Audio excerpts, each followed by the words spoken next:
so funny? So a friend of mine just sent me this video of Bill Nye speaking at the No Kings Day rally that took place in DC on was it the 18th? I think it was the 18th. And he said, he was talking about how in the Constitution, how like even back then the founding fathers knew the value of science. And the lady was like, what's the message you're gonna give to the people at this time? And he was like, we don't want a king, whatever.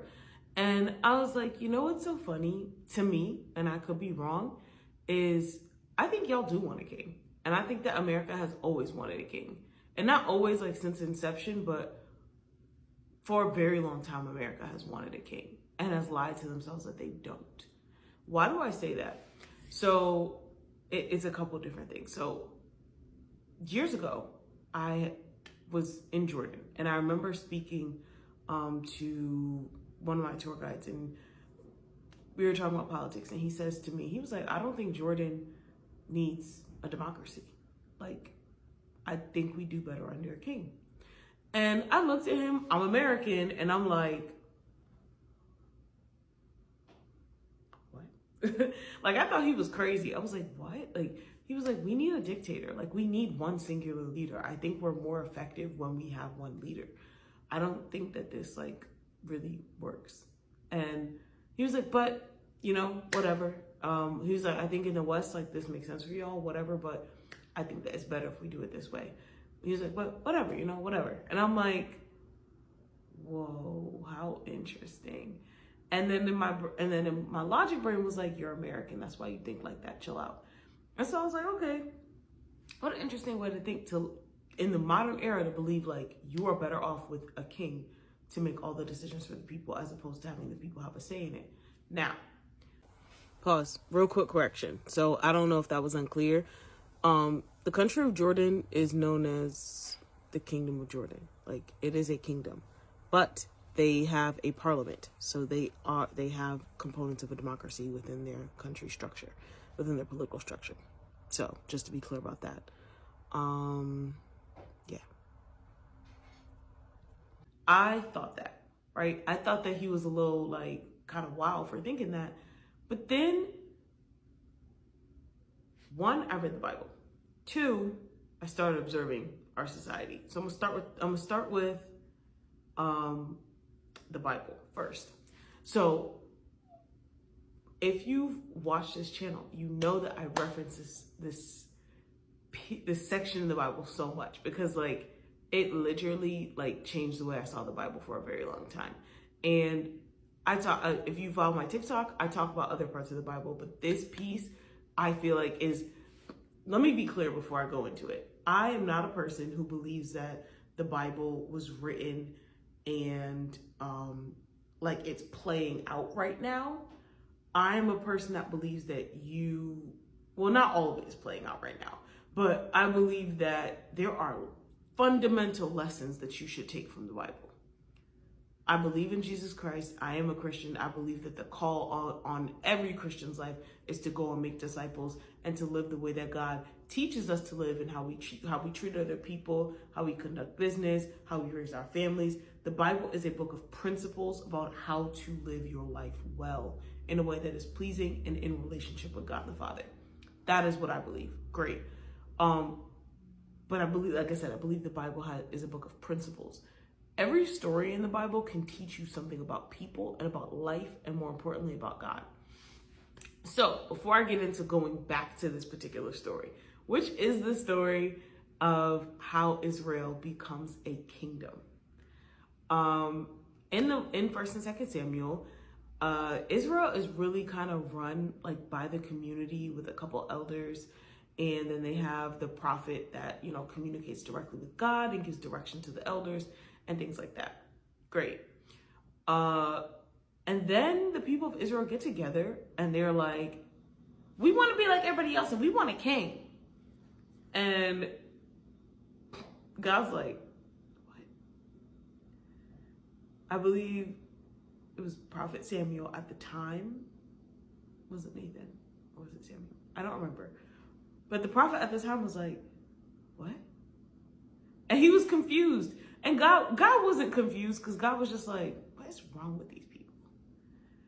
And so the prophet at the time, cannot remember which one it was, says, did I do something? Like, he's kind of like, did I do something wrong?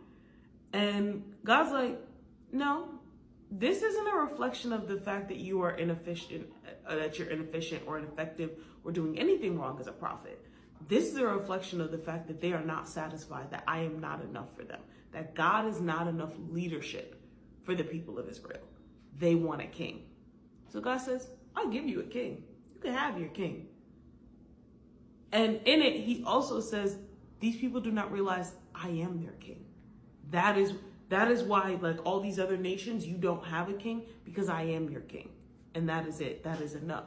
But since that's not enough for you, you can have a king. You can have a physical manifestation of a king. Fine. And he gives them Saul. And if you know the story,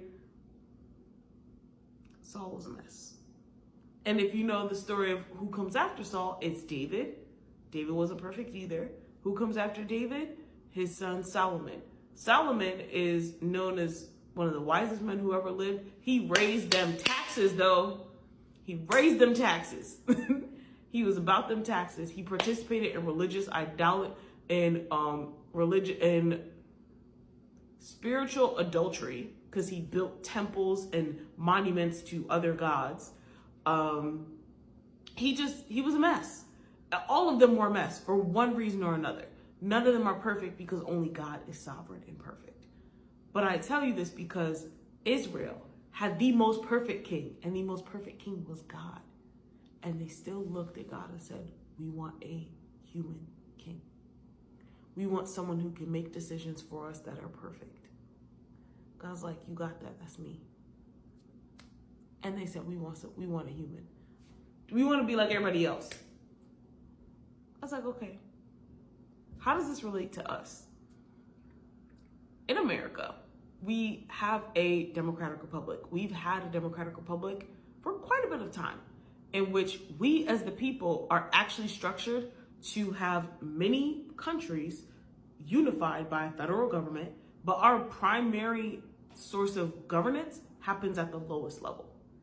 Most people, I didn't know that until I became an adult. I didn't know it for years. And our best form of governance happens at the lowest level. But we look at everything like it's a federal level. We look at y'all are protesting in the streets talking about some no Kings Day, but the only reason Trump moves like he's a king is because we've literally been acting like we have a king for years. Congress is supposed to take control over the budget, and somehow that responsibility has been offloaded to the president. The president is supposed to communicate, they're supposed to have conversation about it, but